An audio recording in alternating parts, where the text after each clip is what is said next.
side by side. So if we take it in its rawest sense, we already have co-governance. But what they're trying to promote under the name and guise of co-governance is, in my opinion, a modern version of the Emperor's New Clothes. It's not a real, true, or accurate representation of what the outcomes of this process will be. Michael's already told you what those outcomes are and what they've represented and done overseas.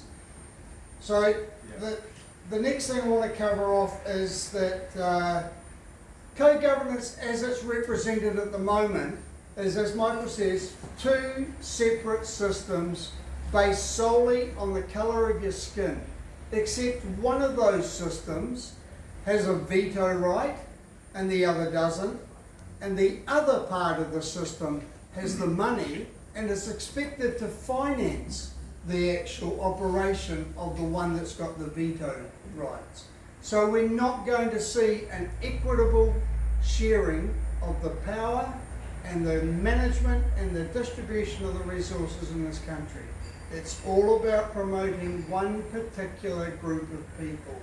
And it's not all of those, it's not all Maori who are going to be represented by this system. It is the corporate Maori and it is the tribal elites who have already fleeced this system. They're already taking billions of dollars out of our economy and pocketing it.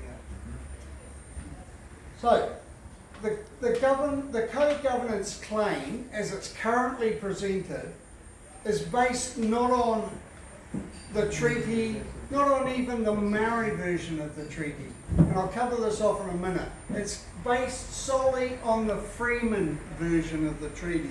And Julian is going to go into that in a lot more detail very soon.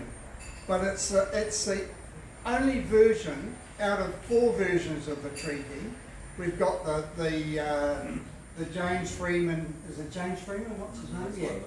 Freeman version, which has its own meaning and its own script.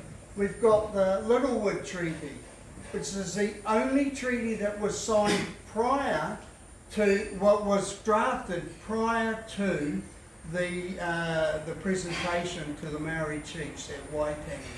Then you've got the Clendon version.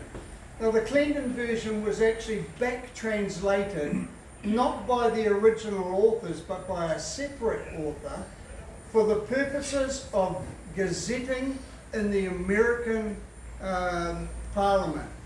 So the interesting thing is that even though they were 2 individual people that translated firstly from the Littlewood Treaty into the Te Reo version, and then someone else from the Te Reo version into the Clendon version, those 2 documents are virtually identical. So that gives credence to the Littlewood Treaty being the real version that the Te Reo version was actually translated from. So there's 4 things that co-governance is based on. Firstly, the fraudulent, in our opinion, Freeman version of the Treaty of Waitangi, the Hei Puapua report, and that's the framework, and the Treaty of Waitangi Act, which is actually based on the Freeman version, and it is a way of monetising and transferring the power from the people to these particular individuals. But lastly, it's the United Nations Declaration of Rights of Indigenous People that is empowering this process. And it's a worldwide movement. So what you're seeing here in New Zealand is happening across the globe, but it's being empowered by people outside of this country. Just move on to the next bit see. Okay, so the treaty itself is actually a very simple and very honourable document in my opinion. It's only the bastardisation and prostitution of that document that has created the trouble that we're seeing. Article 1 is very simply about the ceding of sovereignty to the Queen Victoria, her heirs and her successors. That gives it perpetuity. So it wasn't just a one-off document. It's as relevant now as it was when it was signed. Article 2 is simply about property rights, guaranteeing them undisturbed ownership of their land until such time as they decided to on-sell it at that time to a government agent.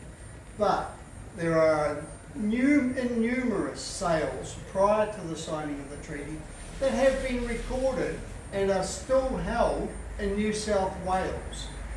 And often it was the same block of land that was being sold 3, 4, 5 times.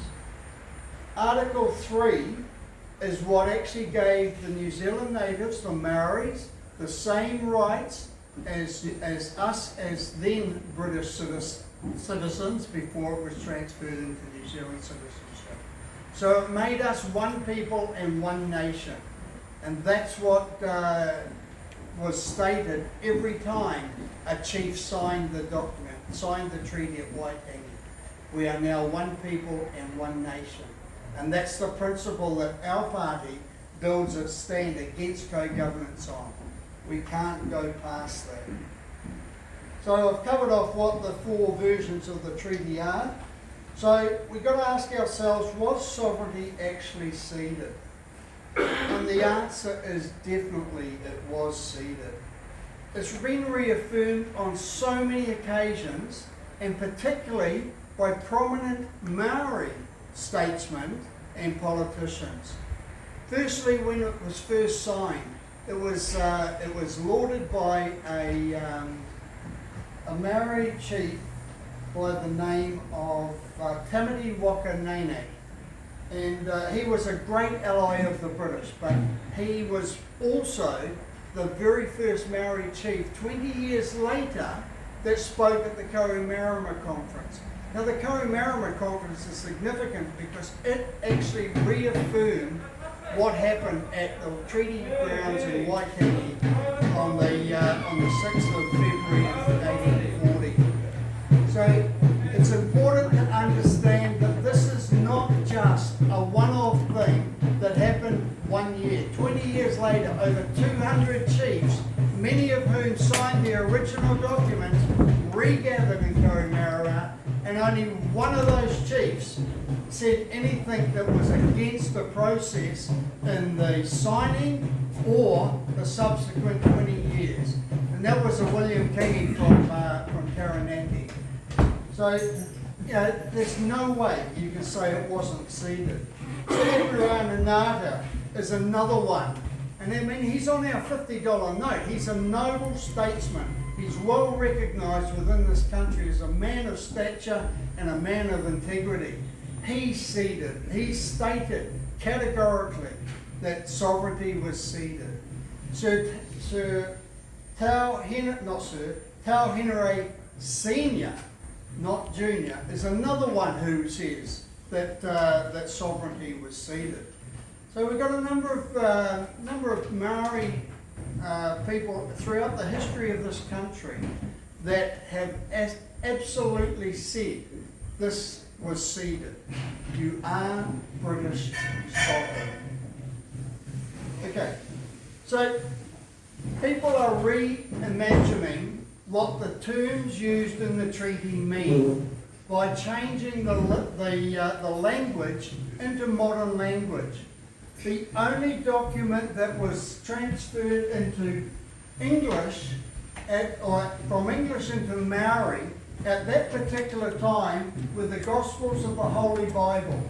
So they're actually an excellent place to look to learn what the language meant in 1840, not what it is being represented as now. Because trust me, they are very different things. Tēnā Rangatiratanga did not mean sovereignty in 1840. I think it's manatanga or something like that was the term that actually meant that. And you can, if you read those gospel documents, you'll see that. And with that in mind, I just want to read a little extract from the Clendon copy that was dispatched and gazetted by the American government. So it says, and I quote, "As noted above, an English text of the treaty which was virtually identical to the given in the Littlewood document, save that the last line done at Waitangi on the 6th day of February in the year of our Lord 1084 was attached to a dispatch being that date sent to the American government by J.R. Clendon. So what that's telling you is that that was a back translation from the original document, but it absolutely reinforces the validity and the honesty of the Littlewood document. Sorry if I'm going too far over your territory. That's all right. I'm listening with great interest. So, appended to the English text, however, was a note by Clendon himself in its stated memo. This translation is from the native document and not a copy of the official document in English from which the native one was made. So there again, it's telling you the fact that those two documents, the Littlewood and Clendon, are identical, they are not copies of each other. They are individual translations to and from the Maori Te Reo document. And although the words may be different from what they are in the original, and the only difference is the date, I think the sense is much the same. But on return of Captain Hobson from the southward, I shall apply officially to him for a copy of the translation of the treaty for the purpose of sending it to the government of the United States. Signed, J.R. Clendon. So what that tells you is J.R. Clendon had not actually seen or read the official original document before he translated Maori version back into English. Again, another point of credibility to the Littlewood document. But the Littlewood document is extremely unpleasant and difficult for the protagonists who want to create co-governance. So, as far as Rock the Vote goes, we definitely are not in support of co-governance. We are in support of unity of all people as one people, one nation, under one law. We do not believe in separation, and we certainly will not stand by and watch apartheid creep into this country. So we along with all the other component parties of the Freedoms New Zealand umbrella, will act to repeal all race-based legislation and racial privilege or other references in legislation.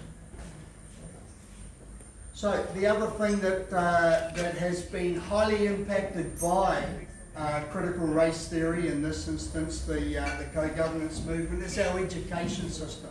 Our curriculum is full of it, and it is absolutely misrepresenting our history. So that needs to change, and that's something that as a party we promise that we will look into, and as far as possible we will correct that education curriculum and make sure that it reflects what happened to get us to where we are as a nation now. We need to take pride in that. Yep, I've got one more line. So Rock the Vote believes that all New Zealanders are equal under one law in New Zealand. And that's the way it must stay, because this co-government stuff is definitely not that. So, thank you very much, and I'll pass you back to